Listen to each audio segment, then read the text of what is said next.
नमस्कार.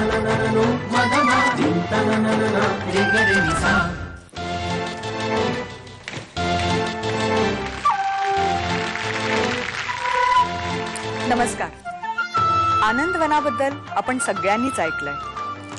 समाजाने पाठ फिरवलेल्या कुष्ठरोग्यांना मायेनं आपुलकीनं स्वीकारून त्यांच्या शरीरावरच्या आणि मनावरच्या जखमा बाबा आमटे यांनी प्रयत्नपूर्वक दूर केल्या.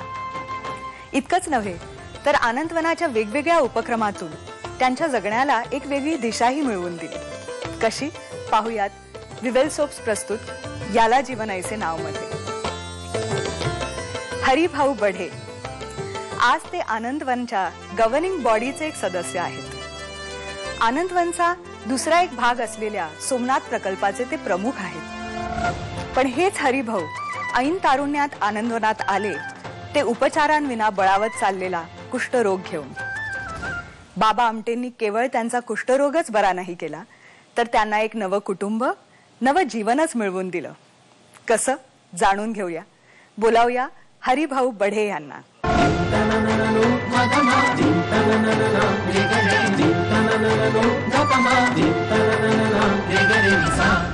आमच्या स्टुडिओमध्ये आल्याबद्दल धन्यवाद. आणि तुम्ही आनंदवनाहून आज मुंबईत आलात, बरोबर?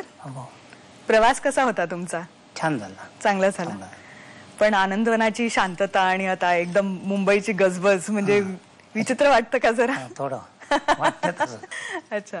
तुम्ही आनंदवनात कधी कुठल्या काळी पोहोचला होतात? मी आनंदवनामध्ये 1970च्या जवळपास पोहोचलो. तुम्ही मूळ कुठचे?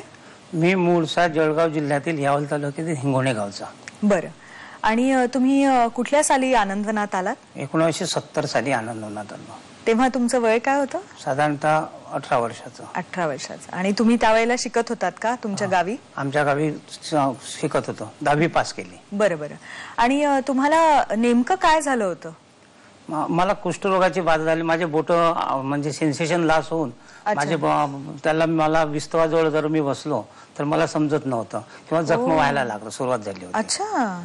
पण त्याचा काही उपचार वगैरे त्यावेळेला जळगावमध्ये होता का उपलब्ध? मी खेड्यातला असल्या कारणाने आणि गरीब घराण्यातला असल्या कारणाने तिथपर्यंत पोहोचू शकलो नाही. अच्छा. आणि मग त्याच्यानंतर मग समाजाची काय प्रतिक्रिया होती त्यावेळेला? तुम्हाला काही जाणवलं का? हो, त्यावेळेस मला कुष्ठरोग होत आहे असं तेव्हा जाणवलं. तेव्हा माझे मित्र माझ्यापासून दूर जायला लागले. अच्छा. माझ्या घरातील लोकांचंही वागणूक माझ्याबद्दल बदलायला लागलं आणि माझ्या घरालाच कुळातून किंवा गावातून वाडीत टाकण्याचा प्रयत्न व्हायला लागला. मग घरी कोण कोण होतं त्यावेळेला? घरी आई वडील कुटुंब सर्वच होते. आई वडील, बहीण, भावंड होते. लहान भावंड होती. लहान होती. तुम्ही सगळ्यात थोरले? थोरला. अच्छा. बरं. मग तुम्ही आनंदवनात यायचा निर्णय कसा काय घेतलात? आम्हाला समजलं का आनंदवनामध्ये असे उपचार होतात. बरोबर. मग मी कुठून तरी दिलासा मिळवला आणि आनंदवनामध्ये 10वीची परीक्षा दिल्यानंतर आनंदवनामध्ये प्रवेश मिळवला. आणि तुम्ही शिकण्यात कसे होतात? विद्यार्थी कसे होतात तुम्ही? मी वर्गामध्ये हुशार विद्यार्थी म्हणून होतो. अच्छा, ठीक आहे. मग तुम्ही आनंदवनात पोचलात. मग तिकडे काय झालं नेमकं? म्हणजे तुमचा उपचार सुरू झाला का? हो, आनंदवनामध्ये उपचार सुरू झाला. नुकतेच डॉक्टर विकास आमटे त्या ठिकाणी जॉईन झालेले होते. कुष्ठरोगांवर उपचार करत होते. आणि तुम्ही घरी सांगून निघालात का न सांगता निघालात? नाही, मी सांगून निघालो. वडिलांनी मला पोहोचून दिलं. आणि तुम्ही आनंदवनात पहिली भेट तुमची बाबा आमटेंची कधी झाली? मी पहिले आनंदवनामध्ये गेलो. आनंदवनामध्ये बाबा नव्हते. सोमनाथला बाबा काम करत होते. त्या ठिकाणी मी सोमनाथला गेलो, बाबांची भेट घेतली आणि तिथून मग त्यांना आनंदवन निकेतन महाविद्यालयात प्रवेश मिळवण्याकरता विनंती केली. त्यांनी साधना त्यांना सांगितलं की यांना कॉलेज शिक्षणासाठी शिकू दे, प्रवेश दे. आणि मग त्या साधना त्यांनी सर्व. मग आनंदवनाची तुम्ही जेव्हा जागा पाहिली आणि एकंदरीत तिकडचं वातावरण पाहिलं, कसं वाटलं तुम्हाला? आनंदवनामध्ये माझ्यासारखे सर्व लोक काम करत होती. त्यामुळे त्याच दिवशी असं वाटायला लागलं की आपलेच लोक आपण आहे आणि हा कुष्ठरोगी आहे, हा कुष्ठरोगी आहे अशी कोणीही घृणा करत नव्हते. आणि आवडीनं सर्वांनी तू आला का, जेवण कर, आंघोळ कर, त्याच्यानंतर बाकीचं पाहू, असं जेव्हा मला दिलासा मिळाला तेव्हा मला माझा अधम आरोग्य तिथं बसल्यासारखं मला वाटलं. बरोबर आहे. आनंदवनामध्ये मी पाहिलं तर सर्व जे माझ्यापेक्षा जे कुष्ठरोगी होते जास्त, ते सुद्धा कामं करत होते. त्यावेळेस मला ती जिद्द निर्माण झाली आणि मला तेव्हा विकास भाऊंनी सांगितलं का तू आता जे काही तुझं गेलेलं आहे आयुष्य, ते त्याचा विचार करतो, नवीन आयुष्य जगण्याचा विचार कर. त्यामुळे मला अधिक जास्त बरं वाटायला लागलं. बरं, पण कुष्ठरोग हा नेमका काय असतो? अजूनही काही लोकांना त्याच्याबद्दल ज्ञान नाहीये, म्हणून मी विचारते तुम्हाला. अजूनही कुष्ठरोग कसा होतो अजूनही सायन्सला पटलं नाही.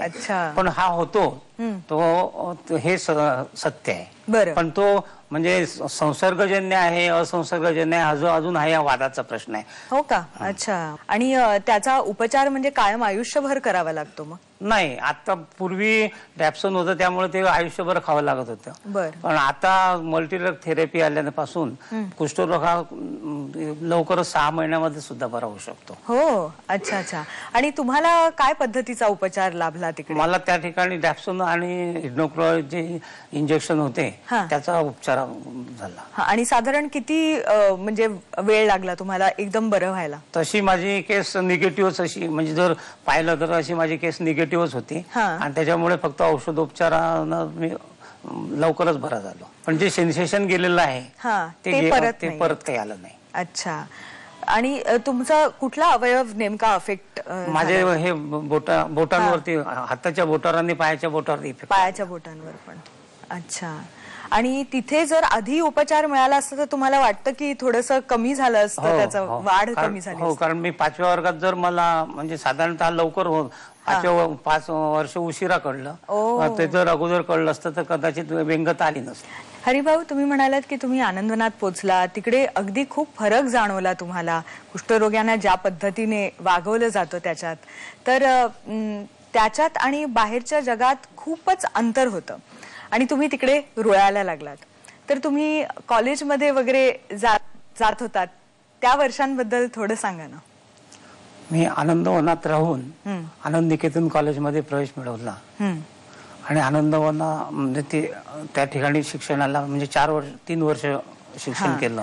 तुम्ही कशात उत्तीर्ण झालात? मी जनरल BA मध्ये पास केलेलं आहे. बरं बरं. पण तुम्ही आनंदवनातच राहण्याचा निर्णय का घेतलात? कारण बाबांनी मला सांगितलं का तू BA पास झाल्याबरोबर सोमनाथला जा. त्यामुळे मी तिथेच पक्का निर्णय दिला. कारण जे आनंदवनाने आपल्याला घडवलं, आणि नाहीतर आम्ही 1970-71 मध्येच कदाचित आम्ही या ठिकाणी नसतो, आत्महत्या केली असती किंवा काहीतरी प्रसंग घडवले असते. पण ज्या आनंदवनाने आपल्याला नवनिर्मिती दिली, नवीन चैतन्य दिलं, त्या आनंदवनासाठी आपण काहीतरी केलं पाहिजे अशी जाणीव बाबांनी आणि विकास भाऊंनी माझ्यामध्ये निर्माण केली आणि मी आनंदवनामध्ये राहायचा निर्णय घेतला. तुमच्या परिवारामध्ये काही कॉन्टॅक्ट होता का? हो होता, पण म्हणजे दुरून कॉन्टॅक्ट असल्यासारखा होता. म्हणजे पत्रव्यवहार होता, पण मी त्यांना घरी आलेलं आवडत नव्हतं, हे मला जाणवलं. तुम्ही कधी गेला होता? घरी जात होतो, पण जेव्हा मी बरा झाल्यानंतरही जेव्हा मला जाणवायला लागलं का आपल्याला तुच्छतेची वागणूक मिळते, त्यामुळे मीच कॉन्टॅक्ट तोडण्याचा प्रयत्न केला. आणि कधीतरी एखाद्या वेळेस कोणाच्या लग्नामध्ये कुठं वगैरे गेलो तरी अजूनही समाजामध्ये असं म्हटलं जातं की हा बाबा तिथे बाबांच्या आनंदवनामध्ये आहे, तो आहे हा, असं म्हटलं जातं. त्यामुळे म्हणून मी तो लग्नालाही जायचा प्रयत्न टाळला. इथे माझी आई मरण पावली तर मी तेरवीला गेलो होतो. तर तेरवीला मी सर्व कुळामध्ये सर्व एकत्र असतात, पण मी त्या ठिकाणी घरी होतो, त्यामुळे मला जी वागणूक मिळत होती ती माझ्या लक्षात आली. त्यामुळे त्या तेरवीचाही प्रोग्राम होणार नव्हता, म्हणून मी ते तेरवी न करता आनंदवनामध्ये परत गेलो. म्हणजे झाला नसता, तेरवीस झाली नसती जर तुम्ही राहिला असतात, म्हणून तुम्ही निघून आलात. आणि त्यांच्याकडून काही तसा संपर्क वगैरे झाला का? तुम्हीच पत्रव्यवहार करत होतात का त्यांच्याकडून? नाही, त्यांचा पण होता. तशी भाऊबंदकी वगैरे आमची चालू एकमेकाशी, पण ते असे म्हणजे समाजाचा जो हे करावा लागतो त्यांना बहिष्कृत ते टाळूनच ते माझ्याशी व्यवहार करतात. समाज बहिष्कार करतो म्हणजे नेमकं काय? म्हणजे जर त्या कुटुंबामध्ये समजा एखादा लग्न व्यवहार होत असला तर जुनी हिस्ट्री जाणण्याचा प्रयत्न करतात. या कुटुंबामध्ये कुष्ठ कोण आहे, काय आहे, याला कुष्ठरोग होता का, मग कशामुळे होता, तो आता कुठं आहे, असे जाणण्याचा प्रयत्न करतात. ते आपल्या लोकांना कळतं. अच्छा, कठीण पडतं. आणि आनंदवनात खूप वेगवेगळे कार्यक्रम उपक्रम असतात, तर विविध प्रकारचे उपक्रम काय काय असतात ते तुम्ही सांगाल? आनंदवनामध्ये सुरुवातीला जेव्हा होत होतं त्यावेळेला मित्रमेळावे होत होते. अच्छा. मित्रमेळाव्यातून आनंदवनातून जे त्या मित्रमेळाव्यामध्ये पु ल देशपांडे, वसंतराव देशपांडे, कुमार गंधर्व असे मोठमोठे व्यक्ती येत होते आणि मार्गदर्शन करत होते. त्या लोकांमध्ये करत होते. अच्छा. थांबत होते, राहत होते, करत होते. राम शेवाळकरांसारखे लोक येत होते. बरोबर. त्याच्यानंतर आनंदवनामध्ये सुरुवात केलेली निरनिराळ्या म्हणजे आनंदवनाच्या कुष्ठरोग्यांनी समाजासाठी कामं करण्याची सुरुवात केली. अच्छा. समाजासाठी. त्याच्यामध्ये आनंद अंधविद्यालय, आनंद अपंग विद्यालय आणि आनंद निकेतन महाविद्यालय 4 फॅकल्टीज मध्ये काढण्याचा सुरुवात केली. अच्छा. आणि आनंदवनातच काही स्वावलंबी करण्यासाठीचे असे जे कार्यक्रम होते ते कुठले कुठले होते? ते निरनिराळे उद्योग आहे. जवळपास 100 उद्योग आनंदवनामध्ये चालतात. अच्छा. त्याच्यामध्ये ग्रीटिंग्स आहे, टाकाऊ पदार्थापासून टिकाऊ वस्तू कशा तयार करता येतील याचं प्रशिक्षण आनंदवनामध्ये दिलं जातं. आणि कितीतरी ते प्रशिक्षण घेऊन समाजामध्ये लोक स्थायी होत आहे. बरं. आणि तुम्ही काय काय शिकलात त्या कॉलेज करता? मी कॉलेज करताना फक्त केनिंग शिकलो. अच्छा. आणि त्याच्यानंतर मग अभ्यासच करत होतो. आणि नंतर मग श्रमसंस्कार छावण्या ज्या होत होत्या तिथे मी जात होतो. अच्छा. आणि तिकडे आनंदवनात फक्त कुष्ठरोग असलेले लोकच आहेत का इतर पण आहेत? फक्त कुष्ठरोगाचं काम आहे असं समाज म्हणतो, पण प्रत्यक्षामध्ये आनंदवनामध्ये सर्वच प्रकारचे कामं असतात. त्याच्यामध्ये निरनिराळे लोक आहे. अच्छा. सुशिक्षित बेरोजगारांसाठी आहे, जे आत्महत्या करत असतील त्यांच्यासाठी ग्रामीण विकास प्रकल्प पण आहे. बरं.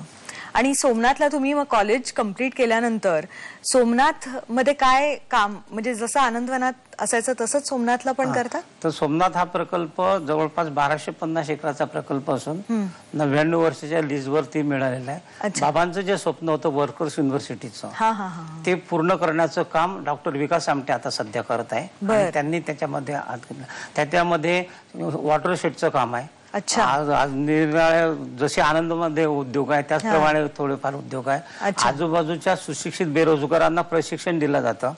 10वी 12वी नापास झालेले जे विद्यार्थी आहेत त्या विद्यार्थ्यांना व्होकेशनल ट्रेनिंग दिलं जातं. आणि त्यांना जर आपल्या विषयी जो कोणता असेल त्याचा अभ्यास करून त्यांनी पुन्हा परीक्षा द्यायच्या आणि पुन्हा समाजामध्ये जायचं आणि समाजामध्ये त्यांनी आपला रोजगार उपलब्ध करायचा, अशा प्रकारचं ट्रेनिंग. अच्छा. बरं. आणि हे आनंदवनापेक्षा किती लांब आहे? आनंदवनापासून 110 किलोमीटरवर आहे. अच्छा. आणि सोमनाथ हे कुष्ठरोगांसाठीचं काम नसून समाजासाठी काम आहे. आणि आनंदवनाला लागलेलं धान्य किंवा महारोगी सेवा समितीला लागलेलं धान्य हे सोमनाथ प्रकल्प पुरवत असतो. अच्छा. आणि तुम्ही जेव्हा सोमनाथ प्रकल्पात काम करायला गेलात त्याच्या आधी तुमचं लग्न झालं होतं का? नाही. यामुळेच माझं लग्न जुळत नव्हतं किंवा समाजामध्ये मी प्रयत्न केला. म्हणजे तुम्ही स्वतः प्रयत्न केला का आई वडिलांनी? आई वडिलांनी प्रयत्न केला, पण मला मुलगी कोणी देत नव्हतं कारण व्यंगता आणि कुष्ठरोग. मग बाबांनाच माझ्या कामाची चिंता पडली आणि माझ्या लग्नाची चिंता पडली. म्हणून विकास भाऊ आणि ताई बाबांनी मिळून एक शोभा नावाच्या मुलीशी माझा विवाह लावून दिला.